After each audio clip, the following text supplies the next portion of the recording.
So how to overcome the fear of childbirth. If you want to know, then just keep watching. Hi, and welcome to my channel, Shades of Sage, where I share all things motherhood. My name is Taishima. I'm a doula, chef, and mom of 5. And today I'm going to talk about the fear of childbirth, how to overcome it, how to deal with it and navigate it, especially if you are a first-time mom or if you don't have children yet and you plan on having children in the future. Okay, so let's get right into it. And before I go any further, if you hear any background noise or see this little mop of hair back here, this is my daughter. She will not let me film alone today. So she's gonna be my special hidden guest, okay? So let's get right into it. Now, like I said, I am a mom of 5. So I have given birth and been pregnant 5 times so far. And I feel like my biggest tip is education. So knowledge about childbirth and just like a basic general knowledge about childbirth. Like I really feel like every single woman, right, that is pregnant, that plans on having children, once you become pregnant, whatever your stage of life is, you know, if you plan on being a mom one day, you do need some knowledge about childbirth. Like, I just feel like it does you a disservice or a disadvantage to go into pregnancy and not know what to expect at all, right? And then you arrive on the day of the birth of your baby and you don't know what's coming. You don't know what's coming because you have not educated yourself. And so that is going to be my biggest tip. My very biggest tip. Now, like I said, I am a doula, right? And so I work with pregnant moms throughout their pregnancy. So prenatally, I'm working with them. I'm helping them to prepare for labor and delivery. And then I'm there present with them throughout the course of their labor and delivery. And then I spend some time with my moms postpartum because that is very important as well. But I just feel like if you go into, you know, pregnancy, if you're going throughout the pregnancy and you're going into, you know, this big event of your life and you don't know what's going to happen to you, or like the stages of birth and, you know, what to expect and all of those things, a lot of things can go like outside of what you envision, or can happen to you that you may not like or agree with because you don't know really what to expect with labor, with childbirth, and everything like that. So get some knowledge, okay? Get some information about childbirth. And that's why, you know, channels like this I feel like are really important, because on this channel I strive to educate moms, right? Moms to be, and moms who have children already but maybe currently pregnant and want to do things differently, you know, in the future, or for their current pregnancy, their upcoming labor and delivery, because knowledge is power. And I feel like a lot of the fear, right? A lot of the fear that women have about childbirth, or, you know, labor and delivery, pregnancy, things like that, comes from the unknown. So the more that you know, the better you can kind of adapt, right, to things that may happen throughout labor. Like I always say, labor is not, you cannot predict what happens in labor. Like you can do the best of planning, of course, get your knowledge, get your education, know what's going to happen, know the stages of labor, things like that. But you kind of don't know what's going to happen until it happens, right? Until you're in the process of it. But if you can plan accordingly with the knowledge that you have, it makes for an easier experience. Even when things may go, you know, outside of what you want or outside of your birth plan, if you have one, you will know how to navigate and what to do in place of this X, Y, and Z happening, okay? And so that's my number 1 tip for all moms out there. When I was a first-time mom, when I got pregnant with my first, I made it my business to sign up for a childbirth class because I felt like that was really important, and it did help me. Now, I want to say that most childbirth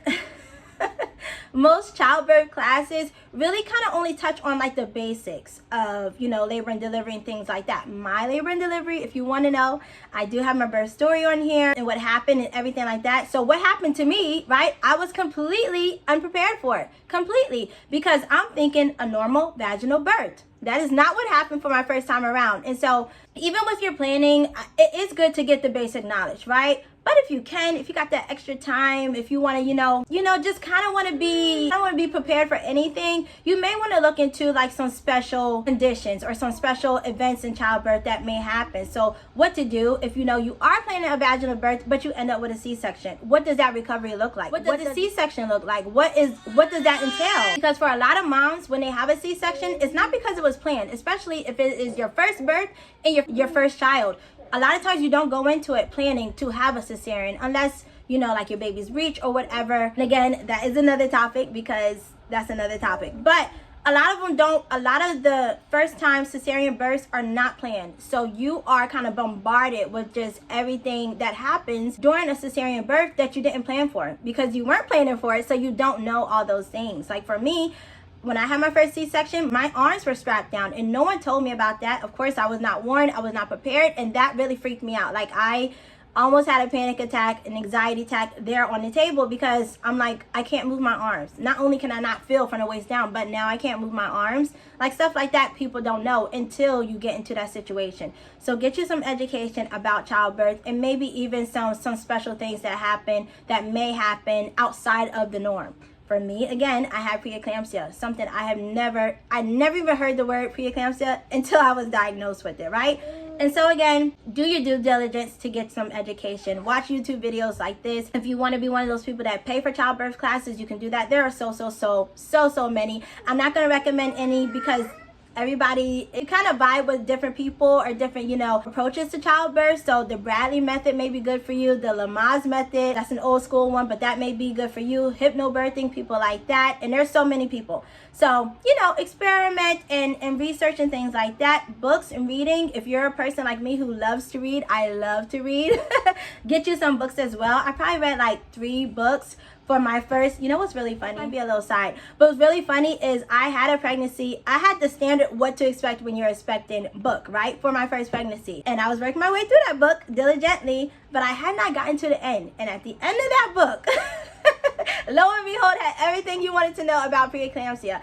I will do a video about preeclampsia on this channel, like the warning signs and things and what to expect, because it is a big problem that affects a lot of moms, especially, Black moms, African American moms. But I'm kind of dragging my feet on it just because it still is traumatic for me to talk about. And I just want to make sure that I'm in the right place emotionally to film that video.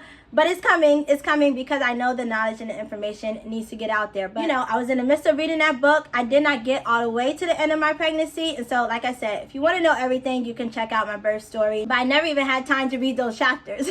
But if I had, I would have been better prepared on what to expect. So if you're a reading person, get you some books. You don't have to buy books if you don't feel like you want to buy it and invest in it. You can rent from your public library. And a lot of hospitals where you plan to deliver your baby, they have childbirth, classes that you can sign up for. Now, before COVID, they were readily available. I'm not so sure how available they are now, but I feel like things are back to kind of normal-ish. So check out your hospital or your birth center that you plan on delivering and see if they have some classes for you. Some of them are free, some of them are paid. A lot of community centers have one. That's where I took mine, was at the local community center, and that was free as well. So like I said, get the knowledge under your belt before your baby comes and arrives. Okay. So another reason I feel like that people fear childbirth, one of them is the pain of childbirth. So if you haven't seen my other video that I did about how painful is childbirth, what does the pain feel like, contractions, pushing the baby out, and all those things, you can check that out. Now, like I said, I'm a mom of 5 and I have never had an epidural in my life. So for me,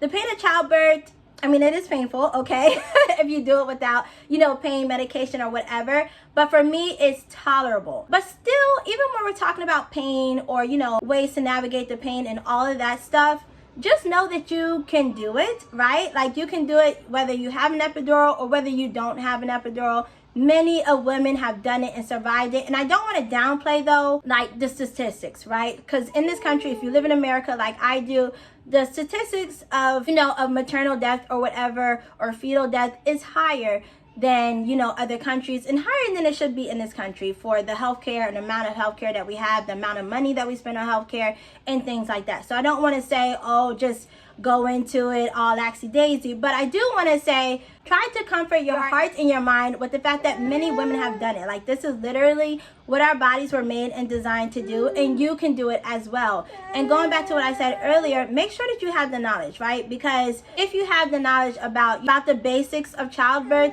it will help you to feel a little bit more at ease, that when certain things are happening, okay, this is normal. Okay, I'm having too much pain here. Maybe this isn't normal. And that can help you to speak up, or, have your support team speak up, ask questions that you need to ask, accept whatever help you need to accept, or decline, certain things that you may not want to do, or you don't think is right for you and your family and your body and your baby and things like that. I don't think that we should fear childbirth, but I do think that we should respect the process and just kind of believe in yourself, believe in your body and your ability to birth your baby. Because if you can carry a baby, you can birth birth your baby, and just try to think positively, you know, about your body, about your birth, and just really trust yourself and your intuition throughout the laboring and birthing process, okay? And if you have had family members, you know, moms, sisters, aunts, or whatever, who have given birth and have like horror stories that they want to share with you, try your best to either not talk about them too much throughout your pregnancy as you are preparing for your labor and delivery, or just try to, you know, keep it in the back of your mind. But that doesn't mean that that has to be you. Like, I hear a lot of women say, like, you know, my mom has C-sections, and so I just knew I was going to have C-sections too. No, your mom, I mean, you're closely related and things like that. And some of those things can come up, you know, throughout the course of your pregnancy and your birth, but that doesn't mean that has to be you, okay? Like for me, my mom never had a C-section. For all 10 of us, she never had a C-section. So when I had my first, I was kind of like, hello, what's going on here? We don't do this, right? So just because someone has a different, you know, birthing experience, or something negative happened to them or with them, and you know, the birth of their child, it doesn't mean it's going to happen to you. It doesn't mean it has to happen to you. And again, going back to the first thing that I said, is educate yourself, because the more you know, the better you can navigate things in the future. So if something arises that may have been like a family member that was negative or whatever, you will know how to navigate it and hopefully have a better outcome than they did, or have, you know, a more positive childbirth, or something that's not as traumatic, you know, when you give birth to your child or your children, okay? So yes, educate yourself, be empowered. I love to say that on this channel as well, because we as women have a big job, you know, birthing our babies and carrying our babies, breastfeeding our babies. And I hope that this channel, that this video helps to empower you on your childbirth journey, on your motherhood journey. That is what I'm all about on this channel. Now, if you would like to see that video on the stages of labor, give me a thumbs up and I will do that video as soon as I can. So let me know if you would like to see it, and I'll see how many thumbs ups this video gets, and then I will do that video, because I do think that that is important for women to know, right? The stages of labor, what happens first, what happens next, what are the final stages of labor, and all of that. So if you watched all of this video today, give me a rain emoji, because it is currently raining outside and I love the rain. So this is like my favorite kind of weather ever. Besides the snow, I love the snow as well. So give me a rain emoji. I will put it up here for you, and comment that down below in the comments to let me know that you watched the whole entire video. Again, I appreciate it. I thank you so much. Now I gotta go and get this little girl to bed. So thank you for watching. Remember to let your story be your power, and I'll see you in my next video. Bye.